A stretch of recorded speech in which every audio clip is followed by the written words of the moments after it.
Hello and welcome back to the channel. On today's episode we're going to be talking about a market update for February 2025 now. We're going to touch on the Renters' Rights Bill, which is looking like it's making fast progress, and also rent prices and also house prices. So we're going to cover those in today's episode. My name's Mark Ashworth. I'm Neil Harding. And welcome back to Property Insight. The Renters' Rights Bill, that was called the Renters' Reform Bill, that was probably called something else before that, is making fast progress. Looks like it could be law earlier than first thought. Is that where's that info from, Neil? It's making a lot of progress through the houses and readings, and so I think the latest estimates are that it could be law Q3, probably Q4 this year. Okay. Which is, very rapid. Yeah. Compared with a lot of other bills that have taken multiple years. Well, I guess, wasn't it almost complete before the new government came in? So they were almost about to sign it off, weren't they? Yeah. So I guess most of the work's probably already been done. We mentioned Clause 10 of the bill, which bans pre-tenancy rent payments. So this is where, many people had agreed with landlords or agents to pay for sort of maybe 6 months up front, 12 months up front. That's all going. Yeah, this looks definitely the case. This is pretty much set now. The bill's still getting debated from, who knows, maybe it will change again. So it's a bit of a moving target. But this does seem to be here to stay. There used to be a situation where if you say there's, there could be tenant situations where they're really keen to live somewhere, that perhaps they've got a really poor credit rating. They might have been saying to a landlord, okay, I've failed all my credit references, maybe even failed affordability, but I actually have 12 months, 6 months worth of rent in the bank right now, and I'm willing to pay for 6 months rent all up front in advance.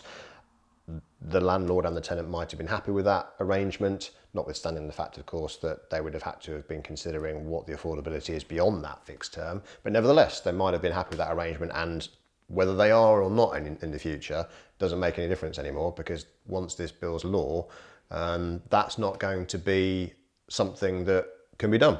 Perhaps on balance, that is a net gain and a net win for renters. Maybe it is. And I don't know, it remains to be seen. I'm sure the intention behind it, like a lot of things in here, when I read these rules in the law, I feel as though there's good intentions behind what's being introduced to protect renters' rights.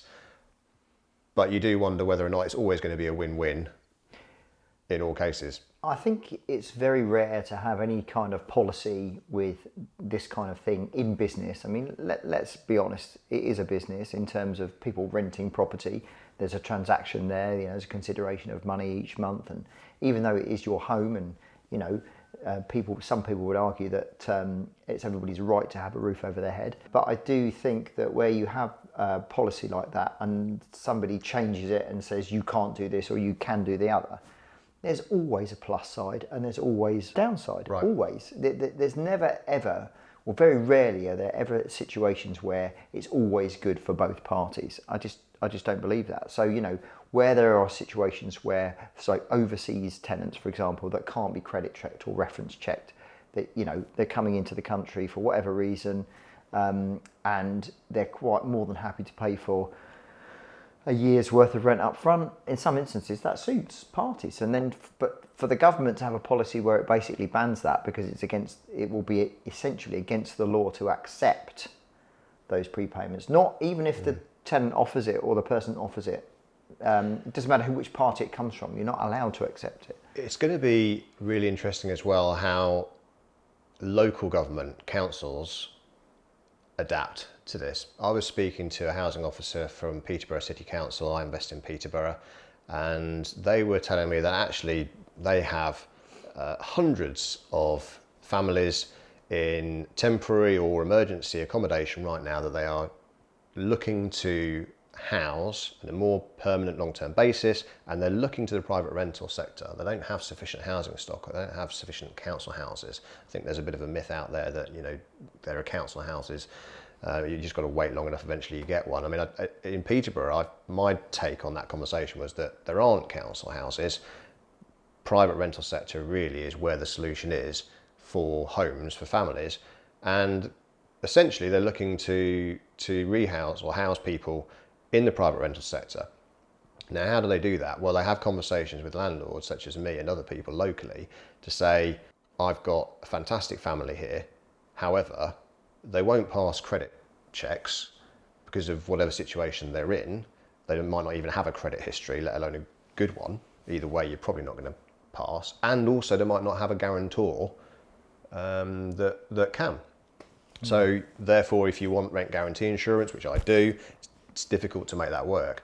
So what does the council do? Well, what they're doing at the moment is they're actually offering incentives of between £1,000 and £2,000 as a payment up front to private landlords to enter into an assured short tenancy with these tenancy types, with a family like this. Okay, it all sounds so far so good, except that is a payment in advance or a payment up front, however you package it up. Also, they're offering to pay the local housing allocation rate for the fixed term of the tenancy, and they're offering to pay the difference between that and the market rent as an upfront payment as well. So these things are not going to be possible anymore. So unless they build that into the clause that there's an exception if it's coming from the council. There's some links in the description below. One story from the independent landlord that covers the rent in advance thing, which you may find useful. Shall we move on to house prices and rents? Rightmove published their quarterly rental trends tracker. Was published this week apparently, which showed a quarterly drop in advertised rents for new tenancies outside London. First drop since 2019. Do you think that's the market adjusting itself? Well, it's really interesting because it's the first bit of statistics that's actually consistent with what I've been hearing anecdotally in a lot of property investor networking events that I go to, where I've been speaking to landlords who are just starting to feel as though there's some resistance on rents and rent increases and rent rises now. I've spoken to quite a few. We were talking earlier actually about how properties that previously might have been taking 2 weeks before they're let after a tenant's moved out can now take 2 months. And for me personally, for the very first time ever, actually, I've had a property that's taken 2.5 months to relet. I probably, with hindsight, was probably trying to let the property out at a value that I thought was market rent. Actually, I was probably wrong, so I had to drop the price. And it's consistent with this statistic, and I am just starting to feel like rent rises at least are cooling. At the very least, they're cooling. I certainly echo that thought, and I think it's partly to do with what's going on in government right now. There's a lot of uncertainty within the economy. I think sentiment across the country is pretty awful. You need a cup of tea. You need a drink of water. I know. Sorry. Yeah, no, I think you're right. Given all that, I don't know about house prices, what the house prices are doing at the minute. But yeah, I think people are probably just sitting still and being relatively conservative with a small c about what they might be doing this year or looking forward into the year after. I think rents are still up for the full year, 4 to 5% to December 24. Still quite a strong growth number. Yeah, and to be honest, I still feel as though when we get to the end of 25, we'll still be talking about a rent increase, even if it's just inflationary across the course of the entire year. I don't think that this 1 month has suddenly become a strong indicator of a change in direction of what rent growth and rent prices will do for the rest of the year or beyond. But it is just anecdotally quite interesting that there's this one data point now for a month. So, yeah. And it's, look, it's December, January in the housing market, whether you're buying and selling or whether you're renting, is notoriously quiet time of year. People start to buck their ideas up when it starts getting a bit warmer and the days become a bit longer. So around March, April time, I would imagine. referring back to the Renters' Rights Bill, so Savills have made an interesting point about rents and rent prices going up or not in the future. They've, to quote them, they've said further, they think the Renters' Rights Bill will result in further upward pressure on rents as supply becomes more limited. What does that mean? Well, they basically think they make the Renters' Rights Bill great perhaps for renters, perhaps not so good for landlords, presumably more landlords exiting the market, fewer supply, rents go up. It's that same story again. I still feel like they're probably on balance correct, actually. Yeah, and it doesn't even necessarily mean that there's going to be upward pressure on rents necessarily. What it does mean is it means that there is going to be less and less housing for people that require to rent. So what those people do, where they go, where they live, I just don't know. Because there obviously does become a point where people who are renting properties and what they're earning gets to a point where housing could become unaffordable, and we also have to factor in the costs of living in terms of energy prices, council taxes going up, all these other things are going up. They are going to impact the ability for rent prices to increase over and above a certain amount, which is reflected in what they themselves are earning. Whether or not that means that certain housing benefits need to go up and local housing or rates need to go up. I mean, I don't know whether housing rates have gone up from a housing benefit perspective to reflect the massive increase in rents that there has been. I don't think they're expecting the local housing allocation rates to go up in April. I don't think that's going to happen. It's not on the cards. More and more of a problem unless councils start to build property, I guess. Yeah. House prices, Mark. What do you think house prices will do in 2025? It's sort of linked to what we always think Bank of England base rate might do during the course of the year. Well, house prices in general are a reflection of how people feel within the country, what they feel about the economy, what they feel about the government, what they feel about the security of their jobs. Right. All these kind of things. Economic sentiment. Yeah, absolutely. And it's almost irrelevant really about whether or not they are actually being paid any more as such. It's about whether or not they can afford all their bills that they're paying, obviously, whether or not, and also whether banks will lend to them. All of that together will reflect house prices without a doubt. And I think that unless the economy improves, then all we're going to hear in the news about the economy will just make people reduce spending, reduce making decisions on moving, reduce making decisions on spending money on holidays. They might end up, just spending less or spending time in the UK. I think it largely depends on those kind of factors, really. Yeah, I guess they'll probably go up in line with inflation. I can't see them being anywhere near. I don't think they'll increase as much as they have done over the last couple of years. Completely agree. Completely agree. I think it'll be quite a flat year, to be fair. I think it's going to be a fairly boring, uneventful year. We'll look back at the end of 2025, and I think we'll be talking about 1, 2, 3%, maybe something in that range. Nothing particularly exciting, but boring is not necessarily a bad thing for a long-term investor. I'm quite happy with 3% would be absolutely fine. I'd bank that at this point in time.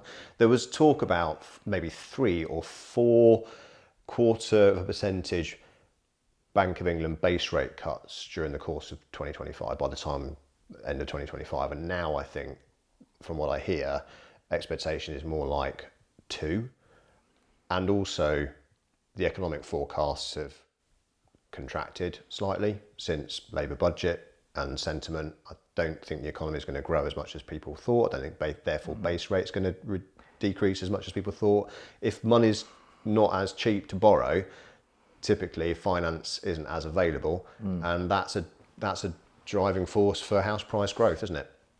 Traditionally in the past.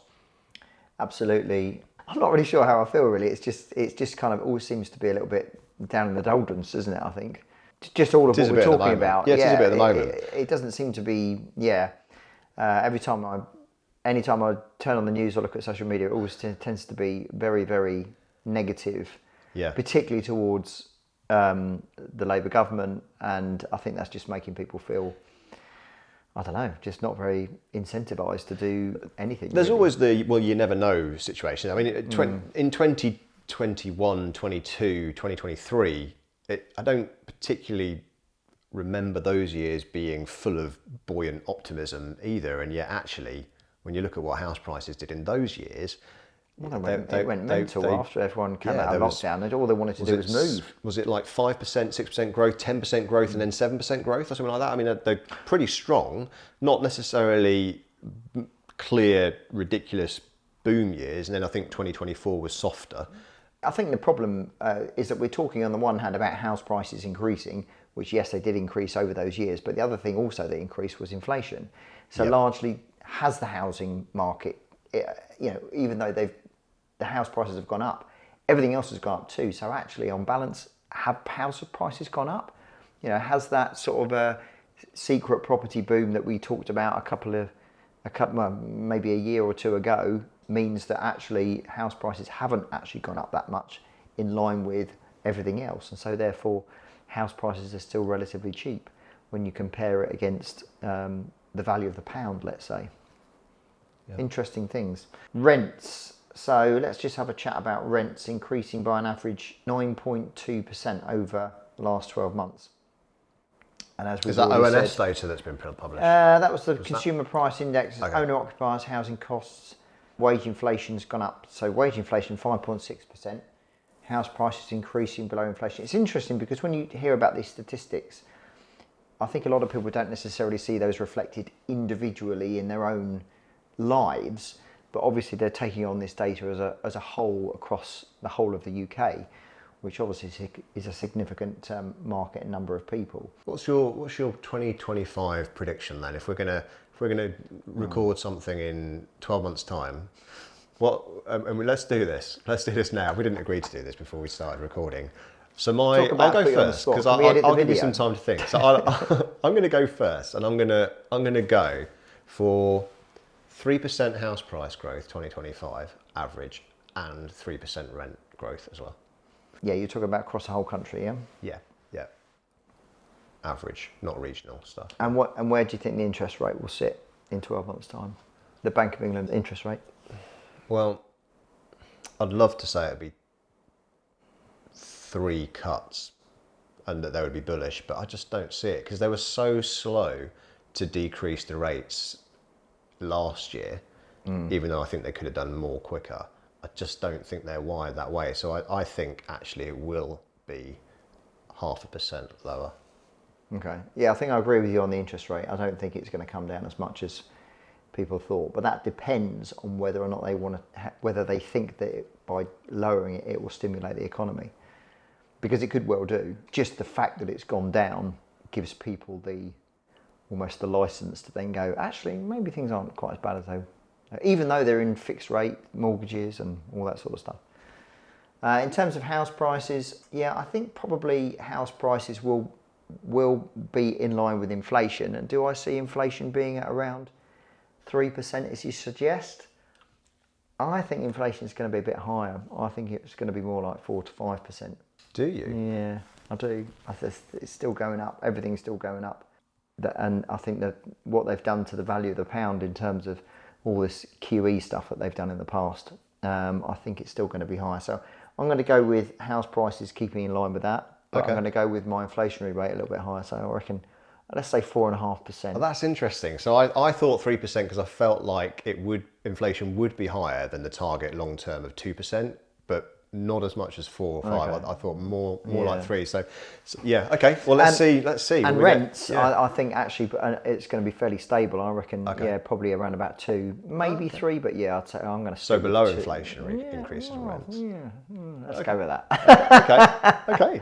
Just to be different. Well, that's true. We'll give something to talk about, won't it? So if for any reason you guys have found our conversation on the current market update insightful, we do hope that you've enjoyed it, and we look forward to seeing you next time.